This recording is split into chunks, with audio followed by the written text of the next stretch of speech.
Chandail et Chignon, le podcast des médiathèques de Saint-Médard-en-Val.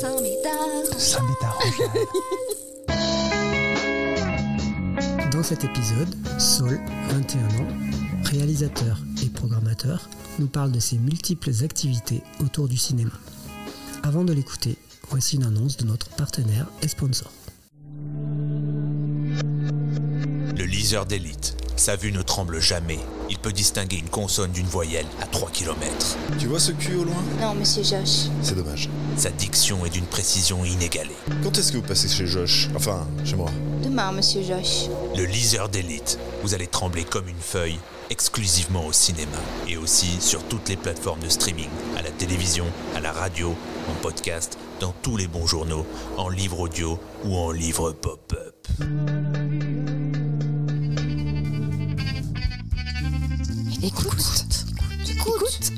Écoute, c'est Chandail et Chignon. Saul, tu as 21 ans, tu es donc plutôt jeune. Tu t'es intéressé au cinéma très tôt et tu as beaucoup d'activités autour du cinéma. Donc ma première question est, d'où t'est venue cette vocation pour le cinéma qui est précoce ? Déjà, j'ai eu de la chance d'avoir ma toute première séance de cinéma quand j'avais 3 ans, je crois, pour le Manège Enchanté. Et après, je regardais surtout, et ça en général c'est un truc qu'on dit pas trop en festival de cinéphiles, mais vachement les films Disney Channel. Et surtout la trilogie High School Musical, qui à l'époque avait été une grosse révélation pour moi. Et en fait, de petit à petit, je me suis mis à regarder plus de films. Et vraiment beaucoup plus à partir de l'adolescence où, en fait, en venant à l'Étoile à Saint-Médard, vu qu'ils avaient une programmation qui était vachement accompagnante, en fait, je leur faisais confiance, puis de plus en plus aller voir des trucs un peu bizarres un peu partout, quoi. Et donc, quel est ton parcours qui a accompagné cet amour du cinéma ?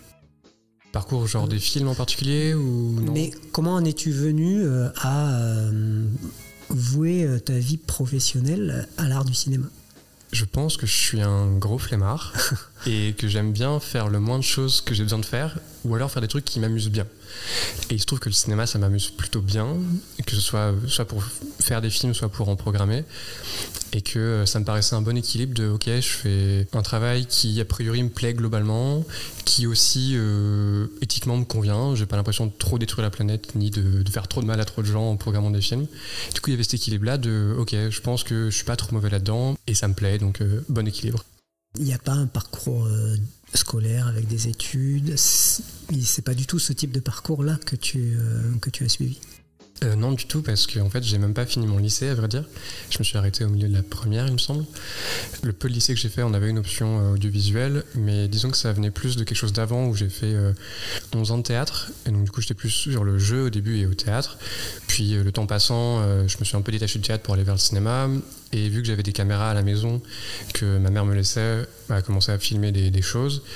Et donc c'est pour ça que je me suis plus formé à la maison, avec plein de vidéos YouTube et des copains. Et c'est ça qui a fait que j'ai pas du tout fait d'école par la suite. Enfin, je veux dire, post-bac, je n'ai rien du tout, quoi, en termes de diplôme.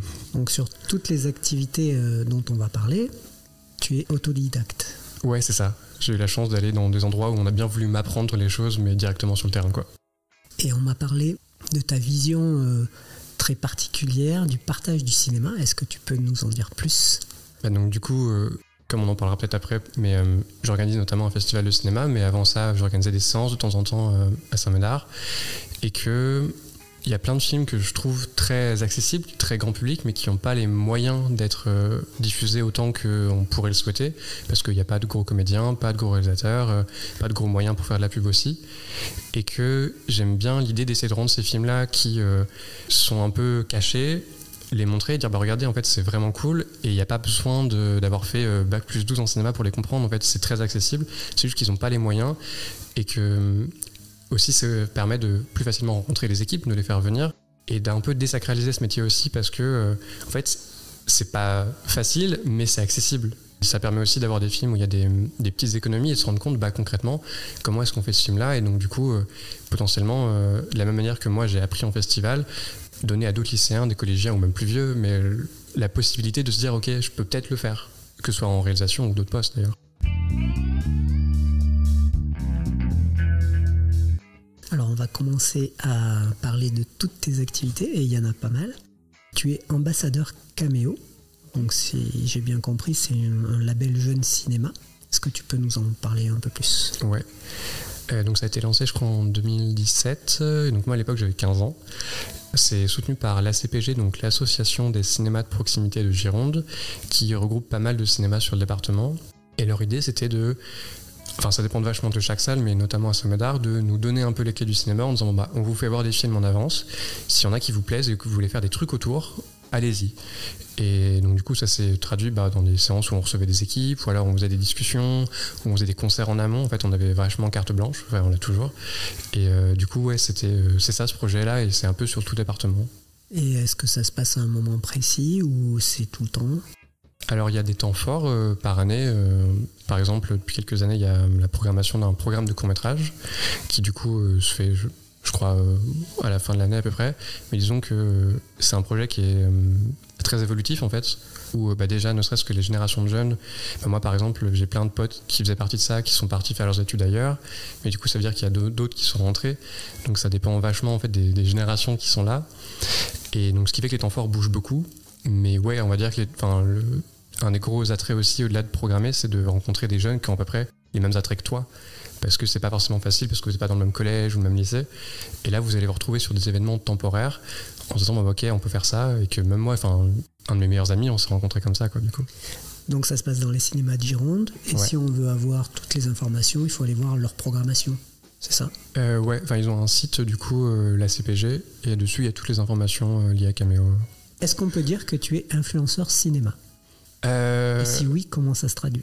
Ouais, alors oui, on peut le regrouper là-dedans, même si j'ai l'impression plus de faire du conseil que de l'influence, mais je sais pas. Mais en gros, pendant un temps, j'animais en direct sur Twitch une émission de cinéma, où, en fait, un peu comme une émission que peut être, je sais pas, Le Cercle à la télé ou plein d'émissions radio, où on est plusieurs avec des chroniqueurs autour d'une table et qu'on discute des sorties de la semaine ou du mois en fonction des fréquences.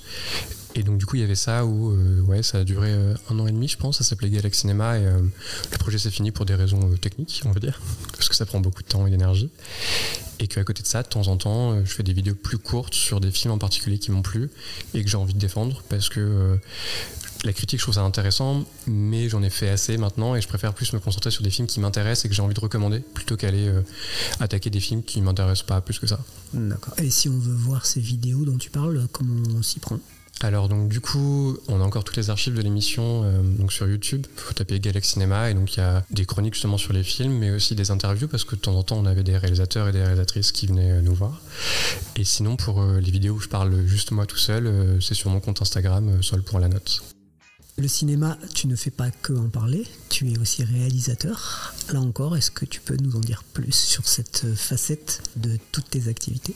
Ouais. Alors du coup, je réalise des choses depuis que je dois avoir 6 ans, parce que c'est l'âge où j'ai eu la chance d'avoir ma première caméra, je suis trop content, mais que c'était des trucs d'enfants, surtout des documentaires sur des escargots. Et après, en arrivant au lycée, des tentatives un peu plus expérimentales qui ont eu certains succès dans certains concours, donc du coup ça m'a aussi un peu confirmé dans cette idée que j'avais envie de continuer là-dedans, parce que ça arrivait à toucher des gens, et que maintenant je me tourne, j'ai toujours des projets expérimentaux, mais plus vers la fiction qu'on qualifierait de plus classique, qui permet aussi d'être plus facilement diffusé en festival, et que pour moi les films, évidemment il y a des envies créatives, mais il y a aussi des envies de dire des choses derrière, donc c'est à moi de trouver comment mon idée je peux la faire passer le mieux auprès des gens tout en m'éclatant en la faisant. Et donc du coup là par exemple cette année j'ai un court-métrage qui tourne en festival qui s'appelait Cœur de Pâte, qui est une histoire sur 2 grands enfants qui s'aiment à Biarritz et qui affrontent un peu les regards qu'il y a autour d'eux de la part de leurs entourages, qui ont des visions différentes de comment on peut s'aimer, et que le film essaie de dire qu'on peut, je pense, s'aimer sans trop se faire mal. Enfin c'est pas obligatoire d'aller se blesser, je sais pas. Et là je continue à bosser sur d'autres projets petit à petit pour un jour atteindre le long métrage quoi. Donc ce sont des fictions. Ouais, ce sont des fictions, ouais. Enfin, là, sur lequel je bosse, c'est un documentaire, mais la plupart, c'est des fictions, on va dire. Et comment tu trouves les acteurs ? Comment tu trouves les lieux ? Comment tu trouves tous les accessoires, etc. pour monter ces fictions ? Mais c'est que du coup, c'est des films qui ont pratiquement pas de budget. Enfin, je veux dire, c'est du budget que moi j'ai en en bossant un peu à droite à gauche, donc c'est pas énorme, mais que vu que j'ai déjà l'avantage d'avoir ma caméra et d'avoir un super ami ingé son qui a tout son matériel son, ça fait que déjà ça nous enlève une grosse partie des finances, et qu'après le reste, par exemple les comédiens, c'est des gens que je croise à droite à gauche, dont j'aime le travail, ou même que je connais pas encore, mais que j'ai vu dans des projets, et avec qui, si ça se passe bien, on travaille ensemble aussi, et que c'est vachement des histoires de rencontres et de hasard qui font qu'à tel moment, telle chose va être possible aussi ou pas, que par exemple en début d'année, je me suis retrouvé être chef opérateur sur un projet alors que de base je le suis pas, mais que le hasard a fait que c'était le bon moment pour la personne, pour moi aussi, et donc du coup on s'est retrouvé là-dessus, et que pour le moment c'est beaucoup de hasard, on va dire, mais que là j'essaye pour des projets un peu plus gros, plus demandeurs en termes d'organisation, de faire des demandes de fonds pour qu'il y ait moins de hasard, qu'il y en ait toujours sur les rencontres mais pas sur le tournage, on va dire. Mais donc du coup c'est beaucoup de débrouille, et après d'apprendre sur le terrain et sur les ressources dispo sur internet, parce que c'est quand même vachement pratique. La manière dont tu en parles, j'ai l'image d'une sorte de microcosme de gens passionnés qui s'entraident les uns les autres pour monter des projets. Tout ceci sans trop de budget, sans trop... On sent que c'est pro, mais que c'est dans un monde d'amateurs, c'est ça ? Ça se passe comme ça ? En fait, ce qu'il y a, c'est que notamment dans mes équipes, c'est pratiquement que des gens qui sont diplômés, donc qui du coup ont un bagage plus technique que moi, et qui même en fait bossent sur des projets. Là par exemple sur mon dernier, j'avais quelqu'un qui bossait sur Anatomie d'une chute, donc c'est des professionnels déjà un peu confirmés, mais qui font d'un côté des projets pour manger, ça peut leur plaire, mais en tout cas alimentaire, et qu'à côté il y a des projets en lesquels ils croient. Et moi, du coup, j'ai la chance que ces gens-là croient en mes projets. Et donc, du coup, ce qui fait que même si, oui, on n'a pas les structures habituelles, j'ai la chance d'avoir vraiment être entouré de professionnels qui savent très bien ce qu'ils font. Ce qui, du coup, est très agréable pour moi, parce que ça me permet aussi d'apprendre un peu leur métier de loin et de mieux comprendre avec eux. Et donc, il y a ce truc de microcosme, mais en même temps, j'ai de la chance, moi, avec le temps, d'avoir des gens qui me font confiance, mais c'est pas rose tout le temps non plus. J'ai de la chance d'avoir un bon entourage, mais qu'il y a aussi, comme dans plein de milieux, plein de compètes et plein de coups bas qui se font, mais justement, ça prend du temps de se faire son bon réseau, entourage. Son réseau. C'est ça, ouais. D'accord. Parce que ça se joue beaucoup au relationnel, mais aussi parce que c'est des gens avec qui tu passes beaucoup de temps, et aussi en tant que réalisateur, tu es très émotionnellement vulnérable en fait, parce que pendant tes projets, en général, il y a une partie de toi, et donc du coup, c'est vraiment des gens qui sont doués et en qui tu as confiance, où tu n'as pas peur d'être à nu devant, quoi, en gros. Tu es réalisateur, ça on vient d'en parler. Et tu organises aussi un festival, tu en as un tout petit peu parlé au tout début, qui s'appelle Première Ligne. Là encore, est-ce que tu peux nous en dire un peu plus ? Ouais, donc c'est un festival qui a eu 2 éditions, encore à sa 3e édition en 2025. Et c'est un festival qui se concentre sur les premiers longs métrages. Parce qu'en fait, ça faisait des années qu'à Saint-Médard, on avait envie de faire un festival, et qu'on ne savait pas trop sur quelle branche se mettre, et que du coup en 2023 il y a eu un créneau où en fait on avait un week-end où c'était possible, on avait des réalisateurs qui étaient disponibles, et qu'il se trouve que parmi les films que j'avais préférés et qui tombaient en termes de date, c'était surtout des premiers longs métrages. Même rétrospectivement, en me rendant compte, tous les ans, les films qui me plaisent, en tout cas qui me surprennent le plus, c'est justement des premiers longs métrages, parce qu'il y a une fraîcheur de c'est mon premier film, je peux pas me rater, donc du coup je vais tout mettre, et du coup il y a pour moi une vraie richesse là-dedans. Donc du coup on a des premiers longs métrages et aussi des courts métrages, parce que l'idée c'est que faire un premier long métrage c'est très dur, et ça peut être le dernier, donc on veut le soutenir, mais on veut aussi essayer d'être là en amont sur les courts métrages, en disant même si on n'a pas l'écho d'un festival de Cannes, qu'au moins tout le travail que vous avez investi, nous on essaie de le montrer à un public, si c'est possible dans quelques années, que ce soit...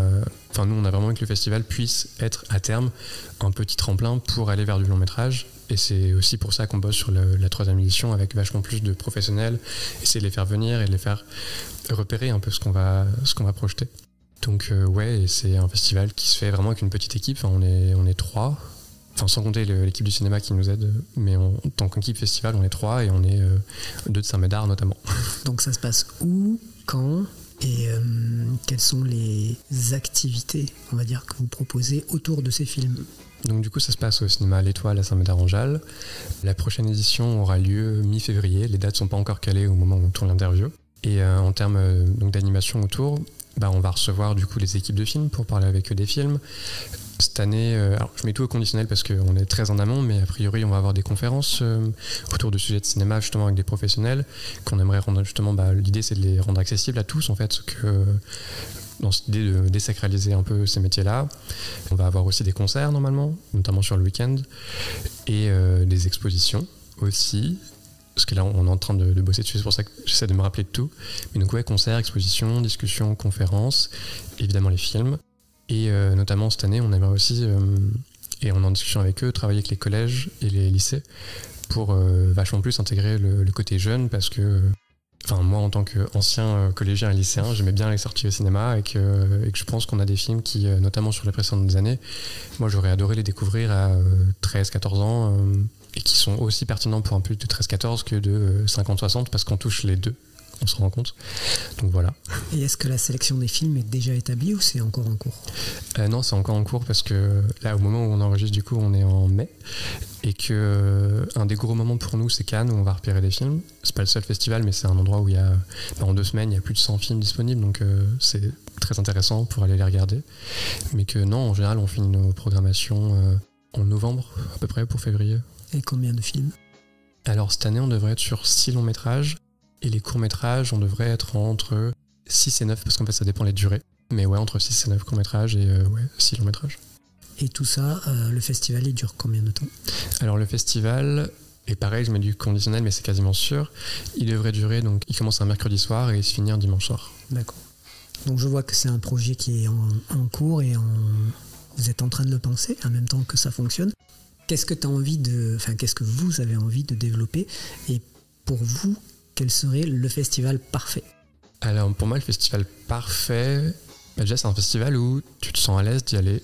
Parce que pour faire beaucoup de festivals de cinéma, il y en a où justement quand tu viens pas de ces milieux-là, tu te sens pas forcément à l'aise en fait en se disant c'est pas un endroit pour moi. Donc déjà pour moi c'est un truc où les gens ils sont à l'aise, où on arrive à avoir une grosse variété de films et dans l'idée même des films qui viennent du monde entier. Sur les éditions précédentes, on avait déjà ça, mais on n'a pas forcément les équipes parce que c'est les budgets qu'on n'a pas. Parce que le festival, jusqu'à maintenant, n'avait pas de budget. C'était que des fonds perso. Et donc, ouais, ne pas se limiter sur qui on invite. Et que surtout avoir des beaux échanges, en fait, après, autour des films avec le public. Et que on ait autant de moments en salle que de moments hors salle pour avoir des échanges autour de plein de sujets. Et voire même, si on veut vraiment pousser le truc, pourquoi pas avoir plus tard des ateliers où on fait des mini-courts-métrages ou des trucs en animation, enfin je sais pas. Mais ouais, sur un festival de rêve, ce serait ça, des invités tous les soirs et qu'on s'amuse pas mal quoi. Bon, espérons que ça finisse comme ça. Alors, j'ai vu aussi que tu étais membre du FIFIB. Le FIFIB, ouais. Ouais. Est-ce que tu peux nous en parler un peu plus ? Ouais, donc c'est le Festival international du film indépendant de Bordeaux, qui est un gros festival sur Bordeaux, donc de cinéma indépendant avec des longs métrages et des courts métrages, qui a été moi le premier festival où je suis allé en tant que spectateur, à mes 15 ans justement, et que ça a été justement une grosse école pour moi parce que ils ont pas mal, je trouve, ce truc de rendre les invités accessibles, et donc c'est là où j'ai pu rencontrer des gens dont j'aimais le travail en disant tiens, j'ai adoré ce film-là à 20h. Bon je vais essayer de le voir ailleurs parce qu'il y avait des lieux de fête du festival qui pareil étaient ouverts à tous, c'est ça que j'aimais bien, c'est pas que des afters dans des apparts, non, il y a vachement de trucs ouverts. Et donc depuis quelques mois maintenant, je rejoins leurs équipes en tant qu'assistant de programmation. Donc il y a une partie technique qui est pas très fun, mais sur le parti fun, c'est que je participe à la sélection des courts-métrages notamment. Voilà. C'est super. Et du coup là c'est pareil, si on veut profiter de tous ces films et courts-métrages, où est-ce qu'on a les infos, où ça se passe quand, où tout ça, tous les renseignements utiles. Du coup, le FIFIB, au moment où l'interview sortira, l'édition sur laquelle je travaille sera déjà passée, parce que ça a lieu tous les ans aux alentours du 10 octobre environ. Là, cette année, c'est du 8 au 13 en 2024, et que c'est, pour le coup, là, c'est à Bordeaux, c'est pas à Saint-Médard-en-Jalles, et que ça se passe essentiellement donc à l'Utopia et à l'UGC qui est à Gambetta. Et en général, ça dure du mardi au lundi suivant. Et que eux, pour le coup, contrairement à Première Ligne, ils sont déjà plus établis, ça fait 13 éditions, ils ont vachement plus de budget aussi. Donc du coup, il y a vraiment un côté rencontre qui est très intéressant, je trouve, là-bas. Et que même là, du coup, on travaille dessus en ce moment et que je suis content de les avoir rejoints parce que c'est vraiment pour moi, c'était un modèle, même si Première Ligne, je veux qu'on soit différent dans notre programmation, mais en tout cas, en termes d'ambiance, je trouve que, notamment pour des jeunes cinéphiles, c'est très intéressant. Et puis surtout, ce qui est intéressant, c'est que tous les ans, c'est un public qui ne vieillit pas là-bas, ce qui n'arrive jamais. C'est que tous les ans, ils arrivent à avoir des jeunes et pas... Même si c'est bien d'avoir des moins jeunes, mais que c'est rare en fait d'avoir ce truc-là. Donc du coup, que vous soyez jeune ou pas, c'est un festival que je recommande dans tous les cas, tous les ans, même si je suis plus dessus. Alors on peut voir que tu es très impliqué et implanté dans le cinéma au sens large du terme dans la région. Est-ce qu'il y a d'autres choses que j'ai oubliées dont je n'ai pas parlé ou des projets qui sont en cours que tu es en train de mener ? Non, je pense que là, les projets vraiment publics, c'est Première Ligne et FIFIB. Après, il y a des projets qui sont encore, certains qui sont en phase de montage ou d'autres qui sont en phase de production. Donc je pense que pour le moment, après au moment où sort l'interview, je sais pas, mais en tout cas aujourd'hui, je pense qu'on a fait le tour. Ouais, c'est déjà beaucoup. Est-ce que tout ceci te permet professionnellement, je veux dire, et financièrement de vivre ? Alors, pas beaucoup. Déjà, Première Ligne, il n'y a rien. Enfin, même c'est un festival qui, pour le moment, nous coûte et on aimerait qu'au moins ça ne nous coûte pas, à défaut de nous rapporter. Et que, au FIFIB, en fait, c'est que c'est un truc qui est globalement sur les festivals de cinéma en France. C'est que c'est un milieu qui, notamment depuis le Covid, est de plus en plus précaire, en fait, parce qu'il y a moins de budget, il y a moins de partenaires. Et donc, ça dépend vachement des services civiques, notamment. Moi, je suis en service civique, par exemple, et qu'on est payé 620 € par mois, alors qu'en théorie, on fait du 35 heures. Ce qui en termes de ratio est pas très bon, mais que malheureusement pour les festivals de cinéma, il n'y a pas le choix. Et que même en fait des gens plus installés, que ce soit au FIFIB ou même dans d'autres festivals, c'est souvent des contrats plus ou moins courts, alors du coup avec des vrais salaires, mais quand même courts, et donc du coup c'est un milieu qui faut bosser sur plusieurs festivals en gros, ou alors avoir des projets à côté, et que l'idée c'est que oui, en fait, moi, avoir ce truc de bosser en festival, ça me plaît, mais que je sais que c'est pas le seul moyen d'en vivre. Donc, du coup, faire des cours à côté, des courts-métrages à côté, ou même là, il y a d'autres discussions que j'ai pour des ateliers de cinéma. Donc, pour le moment, j'en vivote, on va dire. Là, justement, ce matin, j'avais un appel pour mon appart, parce que du coup, je suis à mon appart, je suis content. Mais ouais, voilà. Donc, en fait, on se rend compte que toute cette offre culturelle, elle repose quand même beaucoup sur. Pas du bénévolat, mais presque. Pas loin, ouais. Voilà, et c'est beaucoup sur la passion des gens et sur aussi des sacrifices. Ouais, c'est ça. C'est que, évidemment, si on veut gagner plus, on va pas là-dedans. Ouais. Mais humainement, j'y trouve un équilibre qui fait que je suis très content de ça, en fait. Donc, du coup, ça balance là-dessus. Donc, on est vraiment dans une activité passion, là, à 100%. Ouais, carrément.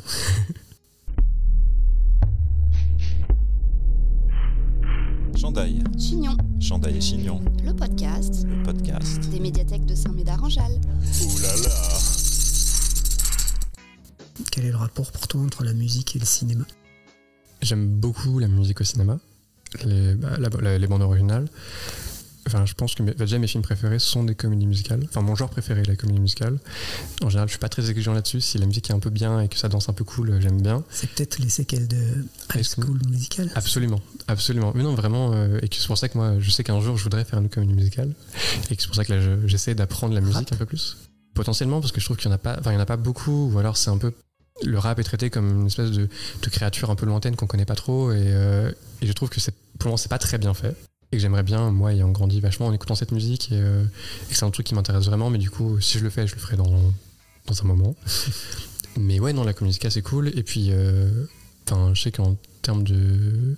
Là, par exemple, récemment, il y a eu le film Challengers de Luca Guadagnino qui est sorti, avec une bande originale de Trent Reznor et Atticus Ross, Trent Reznor qui faisait partie du groupe, qui fait toujours partie de Nine Inch Nails, et qui font des bandes originales très, très électro pour le coup, qui avait notamment travaillé sur The Social Network de David Fincher, le film sur la création de Facebook en gros, qui était une de mes bandes originales préférées, et là ils ont ressorti une bande originale qui pour moi est quasiment au niveau de ce qu'ils ont fait il y a 10 ans, donc je suis très très content. Mais ouais, en fait, je trouve que le cinéma c'est vraiment une question de rythme, même sans parler de musique, et notamment en comédie, parce que je trouve que la comédie est un genre très important, même si c'est en festival de cinéma, sur des trucs indépendants, on a tendance à oublier ce genre, alors que je trouve qu'il est très précieux, et que tout est question de rythme, que ce soit en triste ou en drôle, et que c'est pour ça que je vois pas le travail de la musique si différent que ça. L'idée c'est que juste que sur un morceau de musique on va plus être autour de 3 minutes au lieu d'un film de 1h30, mais que l'idée c'est d'arriver à des moments précis, à avoir les bonnes émotions, mais du coup pour arriver à ça il faut bien gérer toute la vitesse, que ce soit très lent ou pas, mais c'est une espèce d'harmonie de chef d'orchestre qui m'intéresse vachement.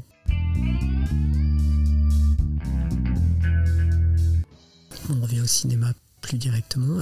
Quels sont dernièrement les derniers films qui t'ont vraiment enthousiasmé ?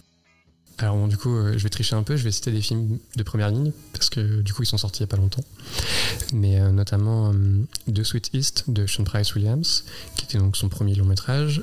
Lui, avant, il était chef opérateur, notamment pour les frères Safdie, qui ont fait Uncut Gems ou Good Time avec Robert Pattinson, et qui sont dans un cinéma très nocturne, très poisseux, un peu angoisse, avec des ambiances assez rapides. Et que donc là, c'était son premier film et que j'aimais déjà beaucoup ce qu'il faisait en termes d'image.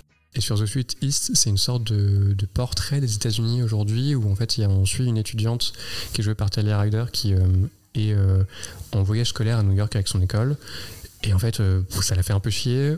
Et à un moment, il y a un événement qui se passe dans un bar et elle a l'opportunité de fuir avec un groupe de punk qu'elle connaît pas du tout.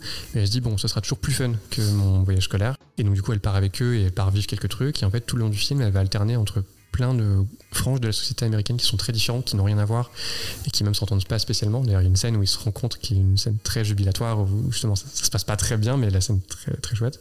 Et il y a un truc où en fait on la voit elle qui en fait survole un peu tout ça et en se disant je prends ce qui m'intéresse concrètement de manière très égoïste sur le moment dans tous ces groupes là.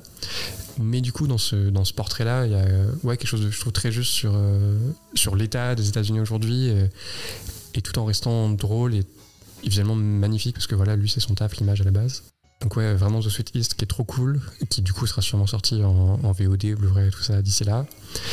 Et sinon comme autre truc qui m'a vachement plu, c'est Riddle of Fire, donc Conte de feu, si on le traduit en français, de Weston Rasouli, qui pareil est un premier film et qui rentre bien dans ce truc où je voulais des films aussi accessibles, enfin qui puissent paraître enfants, mais c'est 3 enfants qui veulent jouer aux jeux vidéo parce qu'ils ont reçu une nouvelle console fictive mais qui a l'air trop cool et tout, ils veulent y jouer et leur mère est malade. Et la mère dit non, vous jouez pas. Et au final, ils trouvent un deal de ok, si vous me faites une tarte à la myrtille, parce qu'elle adore les tartes à la myrtille, vous aurez le droit d'y jouer.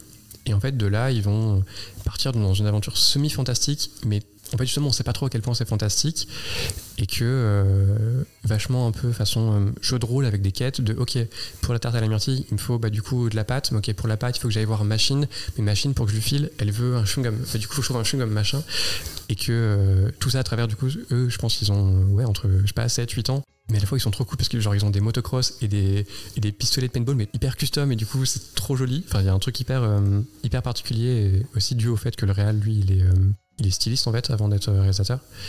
Et du coup ouais, je pense vraiment mes 2 gros coups de cœur, avec Challengers dont j'ai parlé avant, mais là ça va être The Sweet East et Riddle of Fire. Bon, en tous les cas on voit bien ta passion dans la manière dont tu parles des films. Pour toi, une bibliothèque, est-ce que c'est un lieu de ressources ? Alors c'est un truc que j'avais un peu exclu, alors là où pour le coup quand j'étais vraiment jusqu'à mes 12-13 ans j'y allais beaucoup, notamment pour lire et prendre des livres. Puis après, mais je pense que c'est plus dû à un rapport que j'avais à l'école et aux institutions où du coup ça m'est paru un peu plus lointain et je me sentais pas trop à l'aise dans ces espaces-là, alors qu'en vrai, en plus une bibliothèque c'est quand même calme, c'est cool. Et que là j'y reviens pas mal, mais et notamment sur un truc que je savais pas, mais que notamment pour les offres cinéma en fait, il y a vachement, au-delà des films que vous avez physiquement, même ne serait-ce que les filmothèques en ligne qui sont accessibles sur quasiment toutes les médiathèques il me semble. Et du coup, ouais, c'est un truc où moi j'aimerais bien retourner de plus en plus dans les médiathèques et que j'essaie de remettre dans mes habitudes, mais qui a été un peu perdu et qui était perdu, mais moi pour le côté scolaire, on va dire. Donc c'est pour ça que je sais pas si c'est le cas de tous les gens de mon âge, mais en tout cas pour moi c'était ça. Je t'ai posé cette question parce que tu parles de culture, musique, cinéma avec beaucoup de passion, et la médiathèque me semble être un lieu de culture par excellence. Et voilà, je voulais savoir comment tu envisageais ton rapport à la bibliothèque. Non mais c'est clair que c'est littéralement le but du lieu quoi, donc mais ouais c'est pour ça que, et je dis pas ça juste parce que je fais l'entretien avec vous, c'est que vraiment en fait oui c'est trop riche, c'est dommage de s'en priver, et pas besoin d'aller acheter tous les livres parce que de toute façon t'as pas le budget quand t'es jeune, donc d'autant qu'elles sont gratuites de plus en plus. Bah c'est ça, donc ouais non mais c'est pour ça je trouve ça cool comme lieu. Alors la dernière question que je pose à tous nos invités, 3 choses que tu aimes, 3 choses que tu n'aimes pas. Et là, on peut complètement sortir du cadre cinéma-musique. C'est vraiment dans l'absolu. Ok. Peut-être envie de commencer par le truc que j'aime pas pour finir sur le positif. Ouais. Qu'est-ce que j'aime pas ? J'aime pas la situation politique en France maintenant, je sais pas, tu vois. Mais enfin, oui, du coup, ça fait partie du truc que j'aime pas, qui pourrait me faire chier aujourd'hui. J'aime pas Pour avoir grandi beaucoup en périphérie des grandes villes, j'aime peu comment c'est montré, notamment pour avoir grandi 10 ans près de Paris, et j'aime pas vraiment comment ça présenter, et que c'est pour ça que même dans les films que j'essaie de présenter, j'essaie de montrer qu'en fait c'est des villes, quoi. Tu reviens au cinéma. Ouais, mais oui, mais c'est enfin même oui, je reviens au cinéma. Attends, je vais m'éloigner du cinéma. Bon, ça fait 2 trucs que j'aime pas. Et qu'est-ce que j'aime pas? Comme réflexion que je me faisais hier, c'est dur de sentir des fleurs en ville. À part si c'était dans les beaux quartiers ou devant les fleuristes, mais je trouve ça dur. Et ça, je trouve ça un peu triste. Voilà pour les trucs que j'aime pas. Qu'est-ce que j'aime? J'aime cuisiner, beaucoup. Mes plats favoris étant probablement la tartiflette. Enfin, des trucs bien gras, mais après, ouais, j'aime beaucoup cuisiner. J'aime beaucoup la poésie. Ça s'entend un peu. Mais ouais, prendre ce temps que j'ai un peu perdu de lire et d'aller trouver des auteurs. Et en 3e truc, j'aime les gens plus âgés que moi qui font confiance à des gens de mon âge. Voilà, je pense. Ben, c'est parfait, je te remercie. Enfin, merci à toi du coup.